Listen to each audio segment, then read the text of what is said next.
خاک پر سجدہ، سجدگاہ ایک ایسا عنوان ہے کہ جو قرآن و سنت سے ثابت ہے۔ وَجُعِلَتْ لِيَ الْأَرْضُ سُجَّدًا، اللہ نے میرے لیے زمین کو، خاک کو سجدگاہ قرار دیا ہے۔ یہ حدیث پیغمبر ہے کہ جسے علماء اہل سنت نے اپنی کتابوں میں، بالخصوص بخاری میں اور صحیح نسائی میں، ابن ماجہ میں اور سنن ابن داؤد وغیرہ میں اس حدیث کو نقل کیا۔ پیغمبر جب سجدہ کیا کرتے تھے تو آپ قالین پر سجدہ نہیں کرتے تھے، پیغمبر اکرم کپڑے پہ سجدہ نہیں کرتے تھے، بلکہ آپ نے اپنے ایک صحابی کو دیکھا کہ جو نماز پڑھ رہے تھے اور ان کا امامہ زمین کے اور ان کے درمیان حائل تھا، ان کے ماتھے میں، ان کی پیشانی اور زمین کے درمیان حائل تھا۔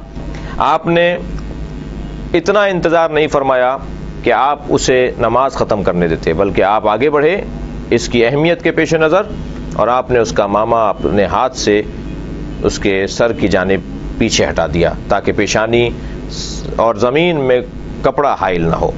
لہٰذا کپڑے پر سجدہ یہ پیغمبر اکرم کی سنت سے ہٹ کر ہے۔ السجود علی الخمرہ، یہ کتب اہل سنت کے اندر پورا باب ہے۔ خمرہ، ٹھیکرے پہ سجدہ اور مٹی، پختہ مٹی پہ سجدہ، یہ پیغمبر کی سنت ہے۔ پیغمبر اکرم کپڑے پہ سجدہ نہیں کرتے تھے۔ ایک شخص کہنے لگا کہ آپ سجدگاہ پر سر رکھ کے سجدہ کرتے ہیں، کبھی اگر کوئی کسی کی عبادت کر رہا ہو تو اس پہ چڑھتا نہیں ہے، اس پر بیٹھتا نہیں ہے، اس پہ سوار نہیں ہو جاتا۔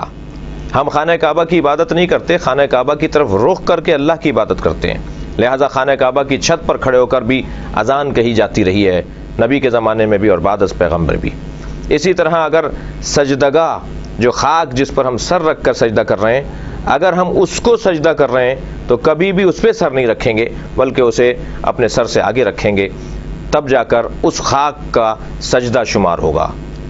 کربلا سے پہلے مطلقاً خاک پر سجدہ ہوتا ہے، لیکن کیونکہ وَطَابَتُ الْأَرْضُ الَّتِي فِيهَا دُفِنْتُمْ، معصوم فرما رہے ہیں کہ وہ خاک جس میں آپ حسین دفن ہو گئے، اے اصحاب پیغمبر جس خاک میں آپ دفن ہو گئے، وہ خاک طیب و طاہر ہے، لہٰذا جب خاک پر سجدہ کرنا ہی ہے تو پھر وہ خاک جو طیب و طاہر زیادہ فضیلت رکھنے والی ہے، اسے اگر سجدہ قرار دے دیا جائے تو بالکل ٹھیک ہے۔ ایک شخص نے ہم سے کہا کہ آپ خاک پر سر رکھتے ہیں، آپ سجدگاہ پہ سر رکھ کے سجدہ کرتے ہیں، لہٰذا آپ شرک کرتے ہیں۔ میں نے ان سے پوچھا کہ آپ کہاں سر رکھتے ہیں؟ کہنے لگے ہم ہر جگہ رکھ لیتے ہیں۔ تو میں نے کہا پھر بڑا مشرک کون ہوا؟ جو ہر جگہ سر رکھ لے اس کے اوپر تو کوئی اعتراض نہیں، اور جو مخصوص جگہ پر سر رکھے اور پاک اور خاک پر سر رکھے اسے مورد الزام ٹھہرا جائے۔ کتب اہل سنت کے اندر السجود علی الخمرہ ایک پورا باب ہے سجدگاہ کے عنوان سے۔ پیغمبر نے کبھی کپڑے پہ سر نہیں رکھا، ہمیشہ پختہ مٹی پر اور ٹھیکرے پر اور خاک پر سر رکھا ہے، یہی سنت پیغمبر ہے۔